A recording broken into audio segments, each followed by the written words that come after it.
Hello, everyone. We welcome you to another session of the Malgudi Group, the online reading club, which we have formed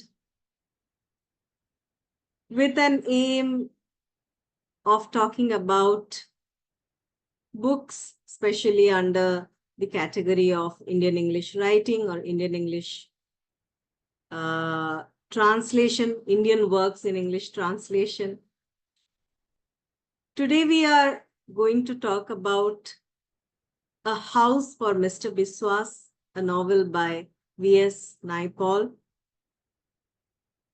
Before we go into the book and talk about the words within the pages, I would like to say that I'm happy the Malgudi group is expanding and so many new members have joined us, and it is really interesting to read the reasons that they have mentioned in the form, in the registration form while submitting it.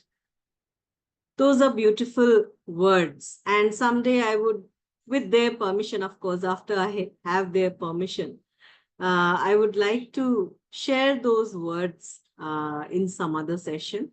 But I'm really happy that our group is growing, and we will have new members in the forthcoming session on video as well. Coming back to the text, Sir Vidyadhar Suraj Prasad Naipaul, that is our writer today.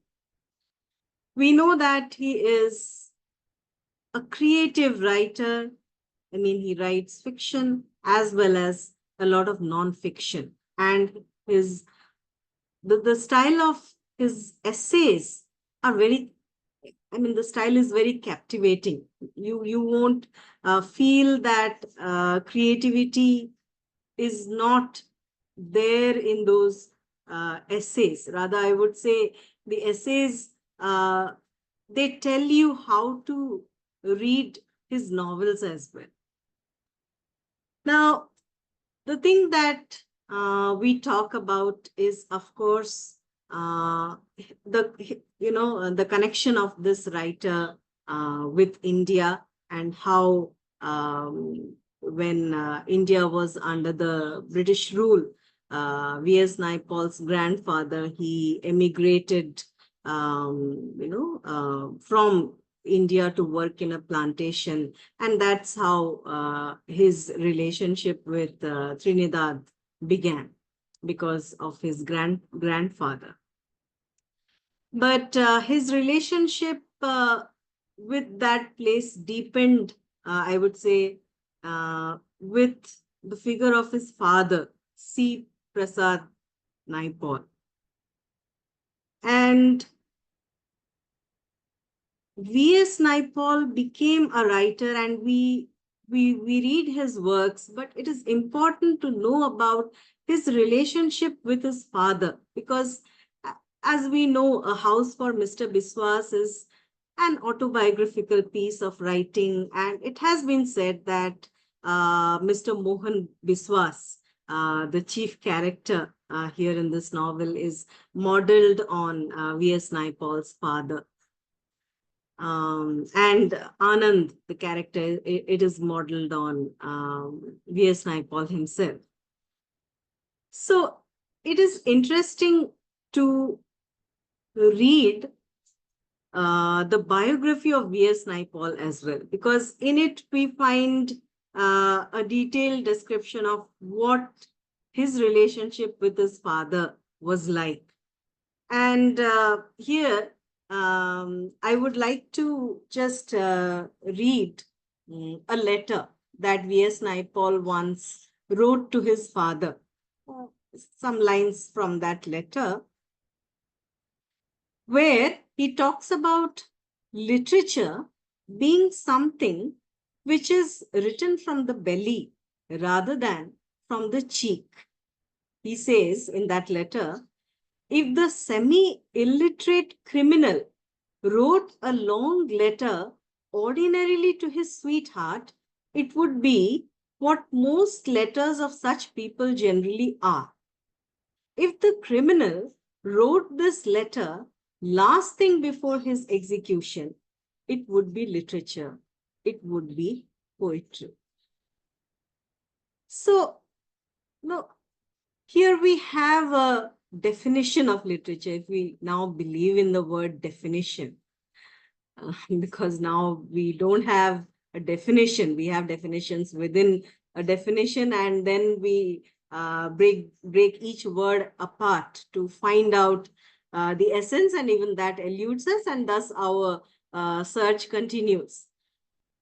But this is where we can begin. This is where we can begin our discussion of this novel. You see, in another book, which is, I think,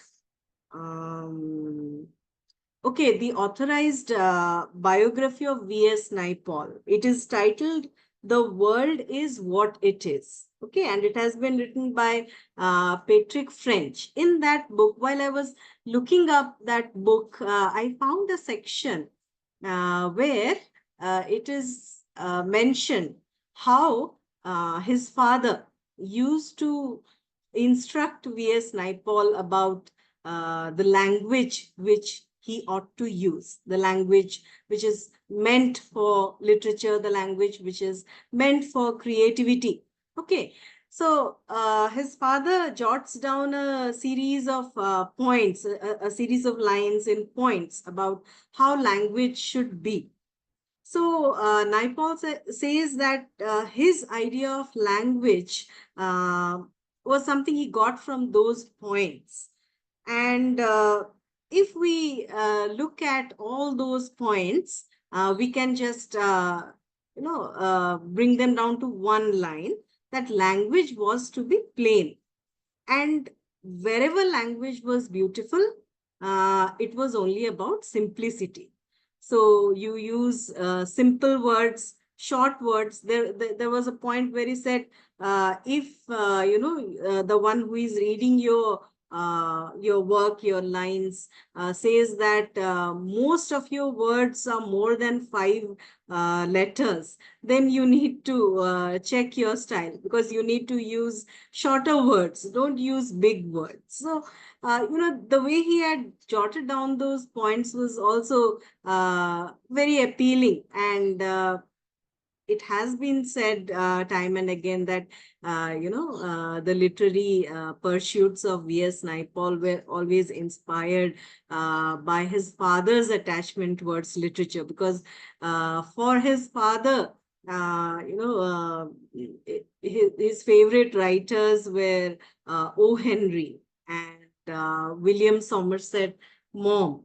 Okay, so this is something we need to understand, the relationship between V.S. Naipaul and his father, not just from the novel, but also from this biography, because the biography is also written in a very beautiful way. Then I wanted to talk about, the prologue. I was just talking about how to begin the discussion on this particular novel, which is a huge novel. But we could begin at the beginning, which is the prologue to this novel.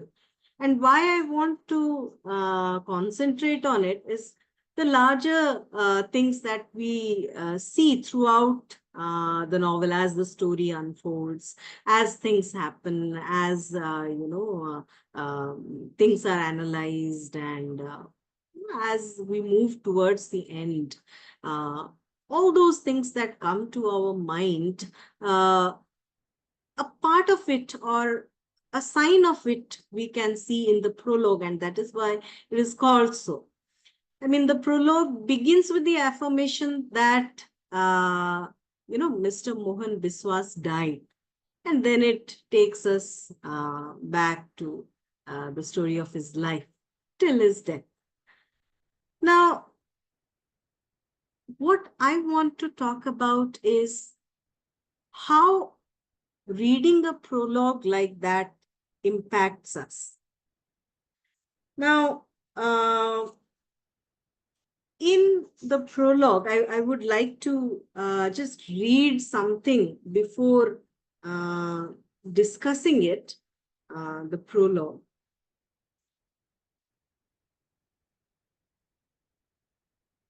Throughout the prologue, we are told something very poignant about the house that is in question, or why the house towards the end of Mr. Biswas's life was so very important for him and for his family, and why the house figures in the title of the novel as well.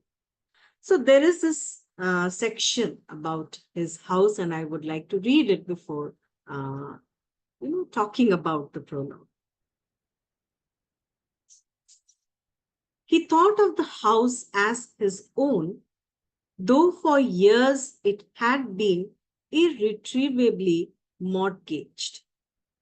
And during these months of illness and despair, he was struck again and again by the wonder of being in his own house, the audacity of it, to walk in through his own front gate, to bar entry to whoever he wished, to close his doors and windows every night, to hear no noises except those of his family, to wander freely from room to room and about his yard instead of being condemned, as before, to retire the moment he got home to the crowded room in one or the other of Mrs. Tulsi's houses, crowded with Shama's sisters, their husbands, their children.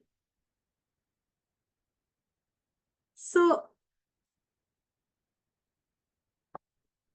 here in these lines, we see that this house has provided him with a solution. Solution, probably. I mean, when we just start reading this novel, if we concentrate on these lines, we would think that uh, probably there was a conflict somewhere in other houses that he has been, and somehow this final house has given him a solution. But what is the nature of that solution?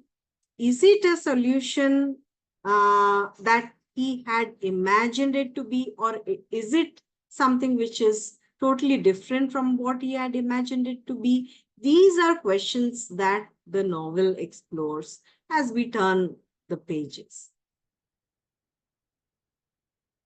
But the thing is that the way the house has been described and the way it is said, that when they first entered their house after buying it, they were dissatisfied. They were dissatisfied with the structure of the house because it was not properly built, as proper as they would have liked it to be. Because it's the clerk, the solicitor's clerk who built this building had forgotten, though the house was double storied, he had forgotten to build a staircase. So the staircase that was built, it was just an afterthought, like an afterthought. And the staircase was at the back of the house, just, there was some a kind of makeshift construction. So it was attached to the upper story, and you had to go towards the back of the house and then climb that staircase and go to the upper story. That was how the house was built. And there was another problem. The house was facing the west, I think, and that's why it was very hot during the afternoons. The heat was unbearable, and as the book says, that the only cool places were the kitchen and the bathroom. Okay, so I like that description where it is said that when they finally, they got hold of this house, they bought this house, it was their own house, and they started living in it. Initially, they found it not up to their satisfaction, and they could see these little problems in the way the house had been built. But an interesting thing was that they did not articulate their dissatisfaction. They did not talk about their dissatisfaction. Probably, they made peace with it collectively. And gradually, it did not seem like a house with problems. It was just a house which they could call their own. And then all the problems of the house was theirs as well. They accepted it. And that paragraph was something I found very beautiful, because that for me defined life as well. I mean, while we go on with our lives, there are so many things that happen which are not according to our plan. But then, how we own our life. I mean, there is a difference between the meaning of the word own, as in owning a house. You buy a house, it is yours, you own a house. But then they owned the house completely when they also owned the problems that the house provided, apart from the shelter and the comfort. So that was something I found very beautiful.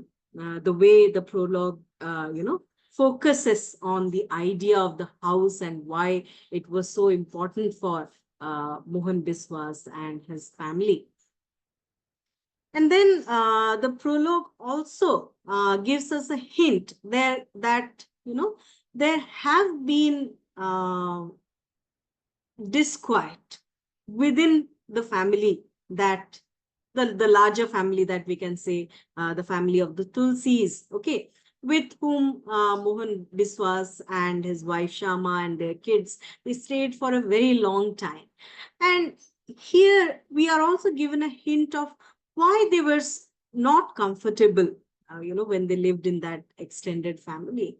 So there is this hint of the family and the arguments within a family. There are things which make up a family, and there are things which uh, defeat the idea of a family, and then how we group with those things that happen to us or they don't happen to us within what we call a family.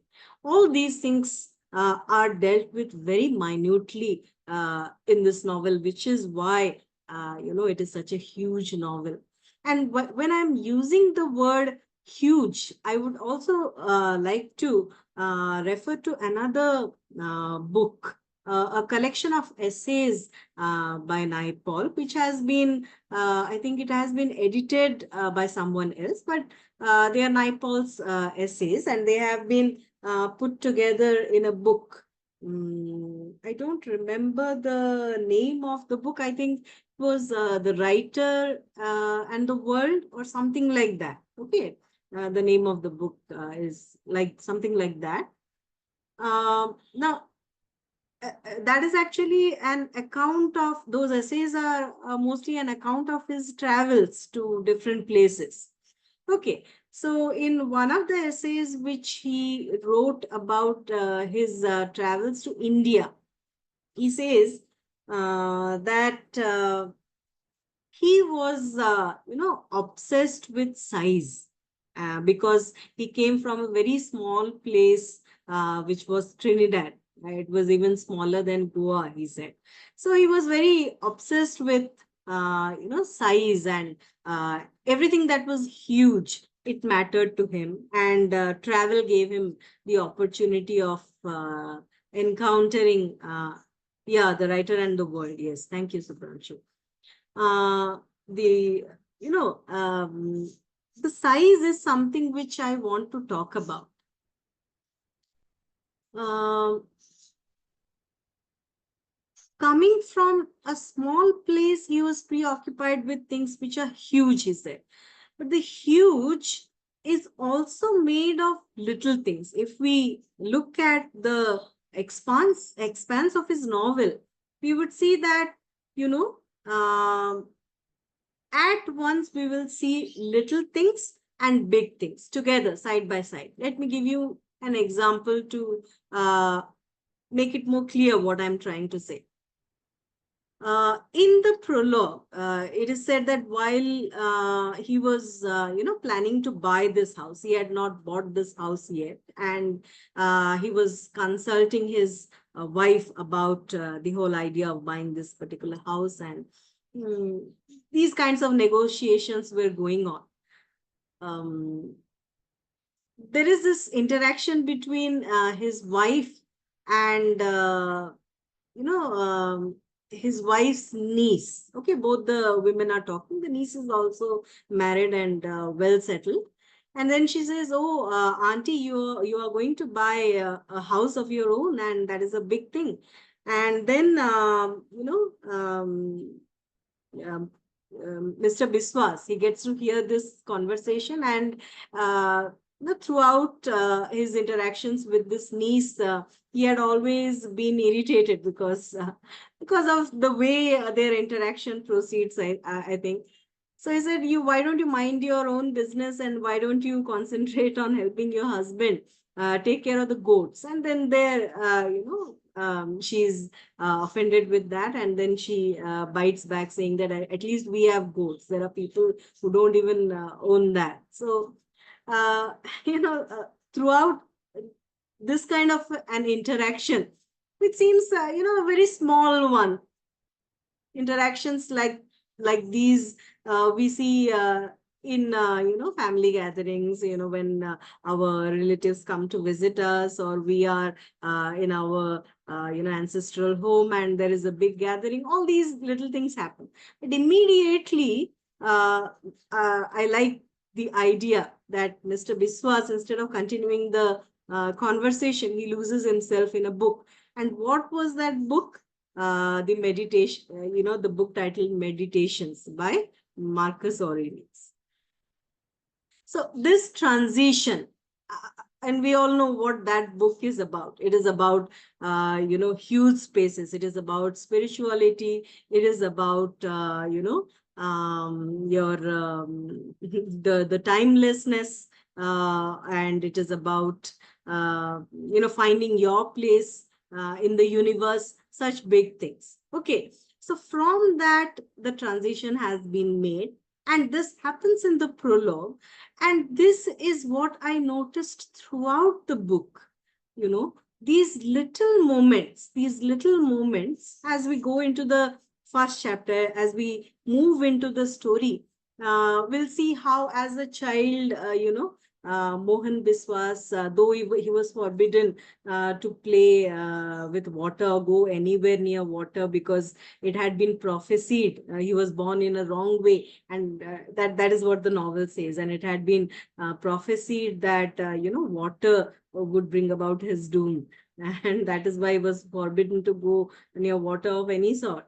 But the way he finds this little pool of water, and the way he plays with the shoal of fish there, trying to disturb them, trying to do something with them, while the whole expanse seems to be looking at him, his carelessness, his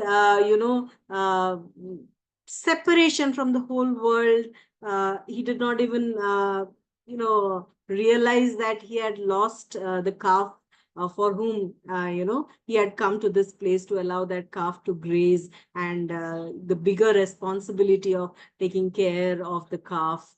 So all these moments, I see that there is a juxtaposition of the things that are huge in scale, and the things that are minute, the little things. Okay, him playing with the shoal of fish in that little pool of water, spitting into that pool, and doing all these sorts of things, while the most important thing which is going to change his life, his destiny, the loss of the calf. And then his father,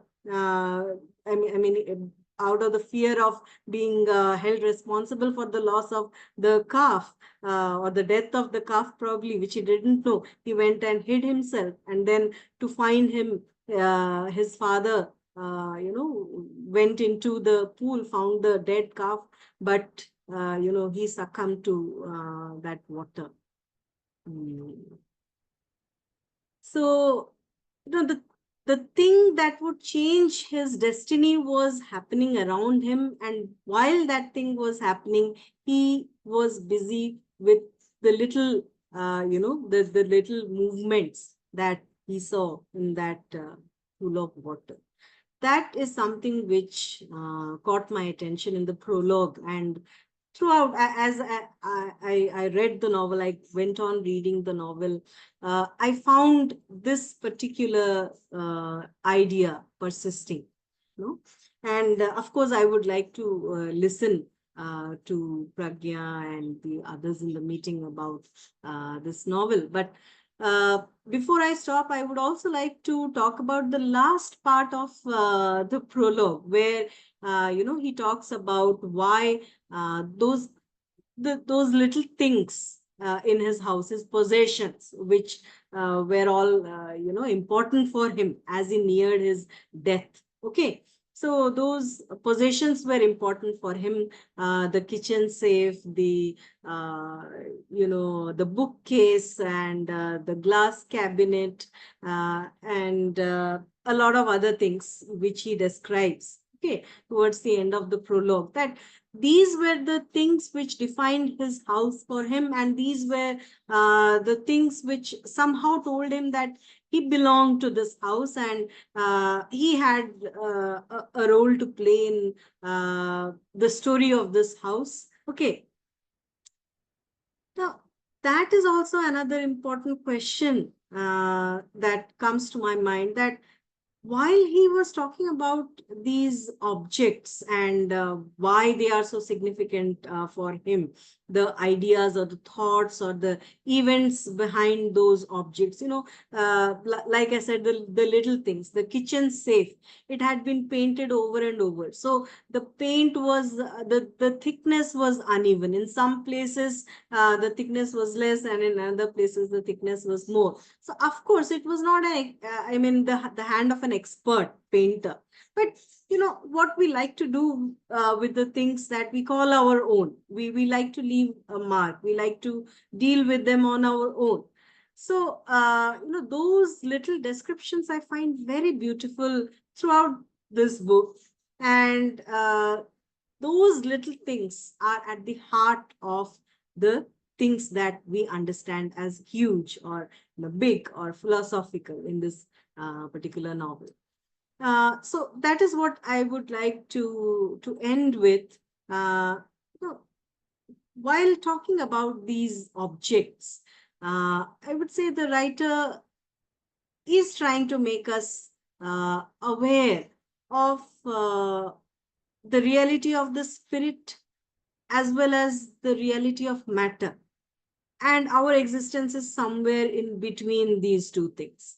Even the objects that we see around us, they occupy an in-between space of sorts. I mean, they are not just objects on their own which inspire perceptions in us. Like, they have their individual existences and they are responsible for the perceptions in us.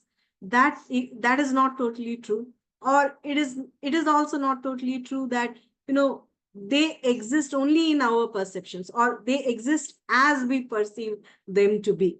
So they occupy a space somewhere in between. And that is the space in between, spirit and matter as well. And I would say that this novel also exists in that space, the spirit between, the space between spirit and matter. So that is how I would like to begin talking about this novel. We are going to have more sessions on it, but I now invite the other members to continue this discussion, to take up this strand and say something about this novel.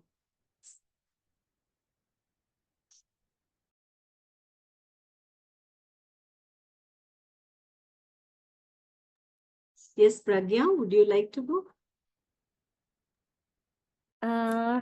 I kind of wished that you would go on and on. It was such a pleasure, as always, to listen to you. But yeah, your point about The house not being criticized because it was the family's own, and one does not like to find faults with something that has been hard won and something which is their own, reminded me of my mother's story of her classmate. When she was in primary school, she said she had a classmate, and the classmate would use a stub of a pencil to write her classwork with. And my mother said, "Why don't you get a new pencil?" And the classmate said very proudly, "See, we are building a house. So this is my contribution." It was really, really sweet. It touched my mother so much that she recorded it in her memory and recounted it to us so sweetly. So this was like Mr. Biswas's story, like a house, like it's not just space, but it is space for us to grow. More than personal space, we need space to expand and to grow, to be judged gently by our family members, and to be corrected safely where we would be accepted. And this perhaps forms like running theme throughout all like migrant experiences, this lack of understanding towards a migrant, and like their yearning to be finally accepted just as they are. It's there in all of us, but to a lesser degree. We lower our voices lest our neighbors hear us screaming and quarreling. We, whenever we are putting on loud music, we lower the volume. We don't want to be seen as nuisances in the neighborhood. Uh, so many adjustments. But yeah, when the adjustment grows more than like our need for self-expression, then we do feel stifled. And that was what Mr. Biswas was after, a place of his own, like Virginia Woolf's A Room of One's Own, right? So that was what I found very, very sweet. It also reminded me of Sri Devi's English Winglish. Have you seen the film? Like she had this, she was like offering a toast during her niece's wedding. And she said, in this big world, she had very articulate eyes and hands, right? So she'd wave her hands and, enlarge her eyes, and she would say, in this big world, you would have a small world of your own. And that's the beauty of having a family, of having a house and a household. That was what Mr. Biswas was after. His need for a house was a reflection of his self disgust. He did not feel accepted. He judged himself harshly because he felt that the world, his own family, his extended family, all his peers and acquaintances, everyone was laughing at him, was judging him harshly. They were trying to build him up in some weird way. But yeah, he did need that gentleness. He did need that cocoon of safety and gentleness, because of which he needed a house of his own. And another thing that struck me was like the continuous calls to like Hindu mythology, Mohan, Biswas, Tulsi, Shama, because they all refer to Krishna. And Krishna himself, if you look at it, he was a displaced god. His need, Mohan Biswas was advised by all and sundry to avoid water bodies, right? And Krishna, if you look at him, he began with water, and he ended with water. Like he had to cross an inundated Yamuna during his infancy in order to survive. And when he died also, it was like a submerged Dwarka and the Daru Brahma that eventually became Jagannath. I don't know, it's a lot of connections, but yeah. And he's also had to play a role of a cowherd, and the drowning calf, which kind of calls to Kalio Naga and all the cows and the calves which died and stuff like that. Yeah, that's it, I believe. Thank you. Thank you, Pragya. That was sweet. And yes, the connection with Krishna is an important one to be studied because of how Hindu mythology has been portrayed here. And, I was just reminded of, again, that minute thing of, the way when we worship an idol, sometimes our only concern is where do I put this flower? And that is something which has remained with me. In which nook and in which corner do I fit this flower so that it does not fall off? I mean, these concerns like these, observations like these, which actually, it was very appealing. When that small Mohan is hiding under the bed, very afraid of what will happen after he had lost the calf, and his father was going to look for him as well as the missing calf. His fear, his apprehension of what is going to happen, in that apprehension, the thing that he notices are the different kinds of smells under the bed. So the smell of the sheets, probably the smell of the wood, the smell of the floor, the smell of the clothes. These things happen to us as well. I mean, while I was reading it, I felt, yes, sometimes this is the thing that happens to me when I Very am thinking relatable. of big things, when there is a maybe something, traumatic has happened, or something very sad has happened, or there is something about which I'm very concerned. In those very tense moments, I notice that uh, these little things, they catch my attention uh, easily, and that is the time when I want my attention to be focused on these little things, as if these little things are going to save me from whatever is going to happen.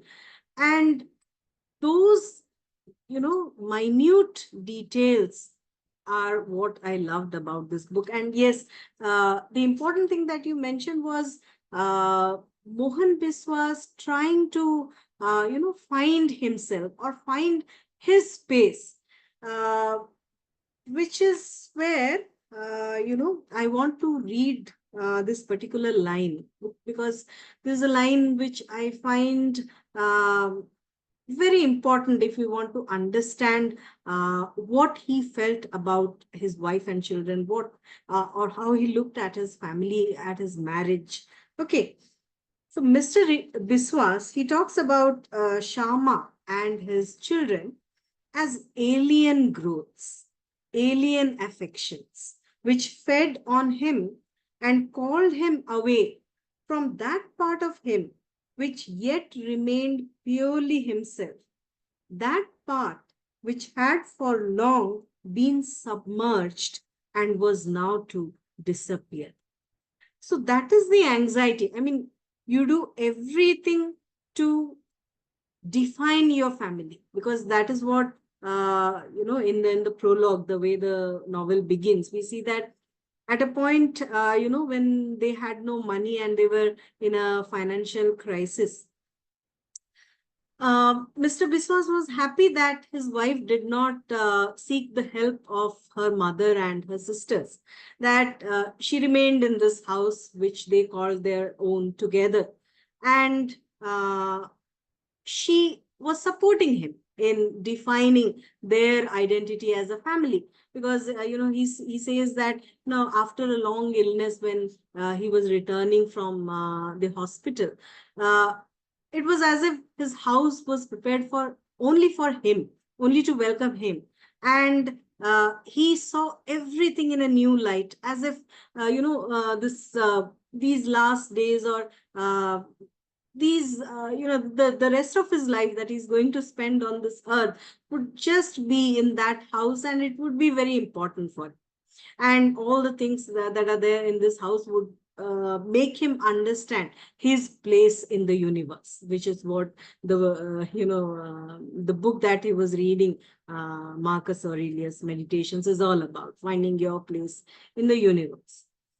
So that is an important aspect of this novel, yes. You want your family, but then what you expect from your family, how it defines you, whether it helps you look for yourself, or whether it distances you from what you believe is your true identity. All these are big questions that we deal with as we take this journey with Mohan Biswas as we read this novel.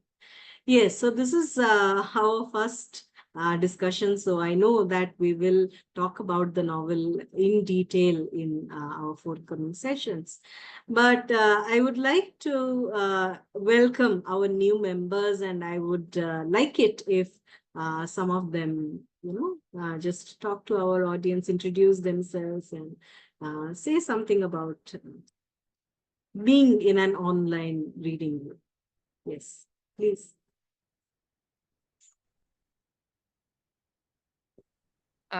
So shall I start, ma'am? Yes, sure. Yes, thank you so much for making this a space for us to discuss. And it's such a pleasure to listen to you and Pragya ma'am literally discuss every aspect of the novel. I have not read the novel, but I know a summary of it because as students of literature, V.S. Naipaul is such an important figure. If we see him from the post-colonial view or from the writings which he does, I mean, I feel a very nice point which you said is the pursuit of happiness, the constant pursuit which we run behind, and how justified it is. Just like I remember the American dream, how how relevant it is to run behind it, and that's something which Naipaul usually does. Although I have not read this novel, I remember this one particular episode which my professor, Dr. Bedamata, in my department, while she was discussing Indian writing in English, she told that Naipaul has discussed about Indians having peculiar green color almaris in their offices in this novel.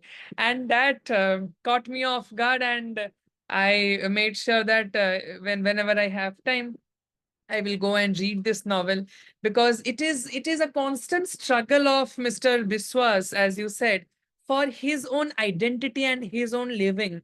And I'm sure in today's day and age, it's very relevant. Although Naipaul wrote it back in 1961, but the meaning of existence is so flawed in today's world. Happiness is not quite free. It comes with a cost, as they say. So that is something which I would like to, appreciate Naipaul because he has given such a rich characterization to the characters. I mean, I could just go on listening to you as the way, especially the way you developed the prologue and you connected it with the circle of life. I just watched the movie Kalki yesterday. It's also of the same thing, the circle of life, and I could connect with it. It's really wonderful to be. It's the first time that I am speaking on this platform. Although I have attended a couple of online sessions when it initially began, and I have joined some sessions on YouTube as well. But it's such a nice thing that you have done, Shatrupa ma'am, and we are really grateful. And one of my friends, Rutik, is here. I'm sure he would speak about it. He speak about his experience of this club. Although I shared the link with him, and it's such a pleasure to see him here. And I am looking forward to join and actively contribute anything in the further discussions of this novel, which will continue. Thank you so much. Thank you. Thank you, Subhranshu, for that. Yes, let us welcome your friend to speak as well.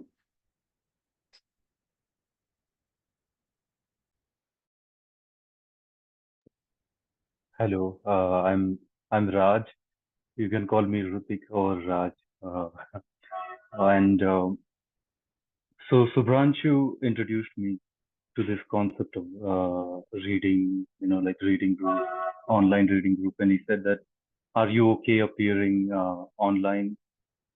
Uh, so he said that it will be on YouTube, and I said that okay, I will give it a thought, and yeah, here I am. I'm a bit uncomfortable with having my face on social media. Like I've never done so, but I like this concept. Like I have been heavily invested in Indian literature. I was in Auroville and I was doing like giving these lectures on Kannada poets, Janna and Ravi Sen and all these. And especially it was Auroville Film Institute, so I wanted to demonstrate the cinematic writing or precursor to it in Janna. So and many things about today's discussion about this novel Biswas, A House for Mr. Biswas. I had read it many years ago, and there were few things that stayed with me. Like I don't even remember the full story in detail, but there were some things that really stayed with me.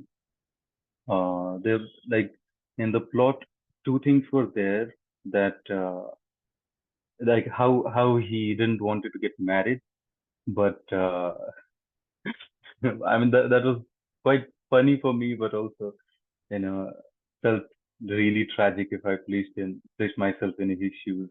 Yeah, he got Um, married because of the letter he um, wrote.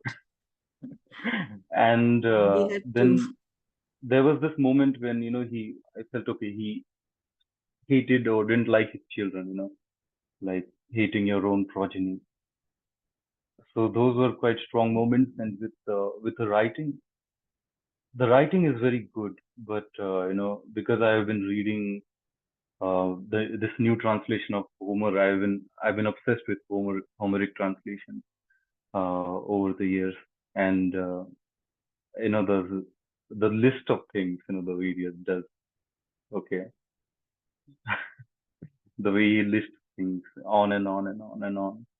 So that was also what stayed with me, like that effect that it created, the text.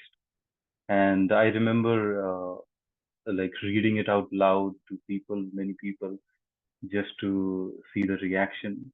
You know, yeah, I'm planning to read it again. I love that text. Currently, I'm immersed in translating some other text from Indian languages, uh, like Bahupade, some translations from Sanskrit and other Indian languages. Yeah, into English.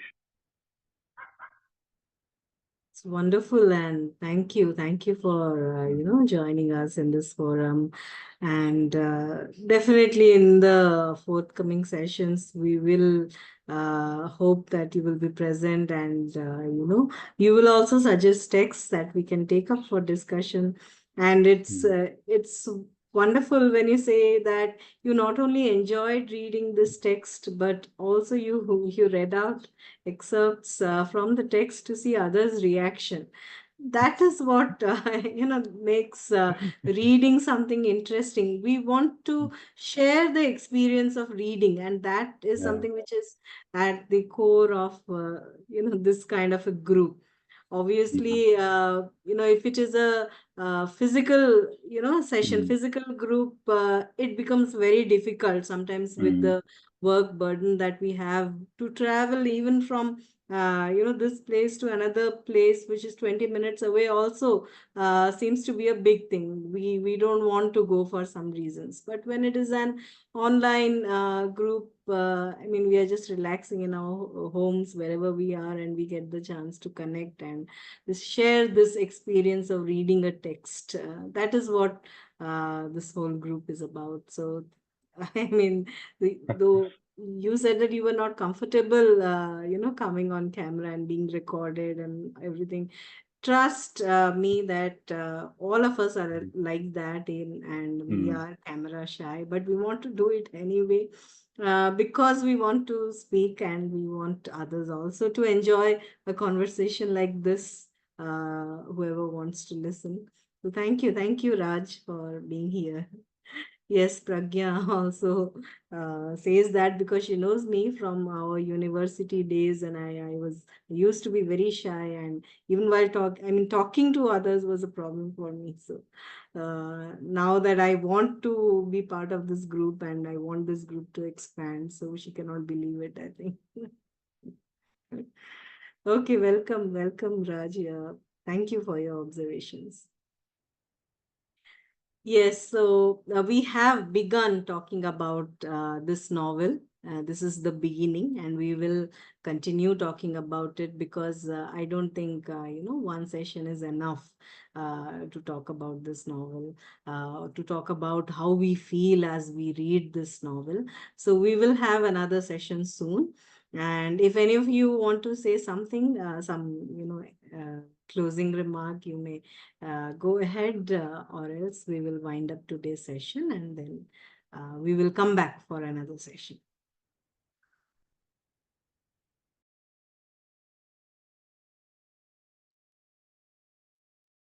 Yes. No, I think Surya has a problem because of his network issues, but we'll surely, get to listen to Surya in forthcoming sessions. I know. Yes, we have begun our journey. This is a journey. A journey into the world of Mohan Biswas, and we will continue this journey in another session soon. Thank you for being here, and good evening to everyone. Okay, let me end this session today here.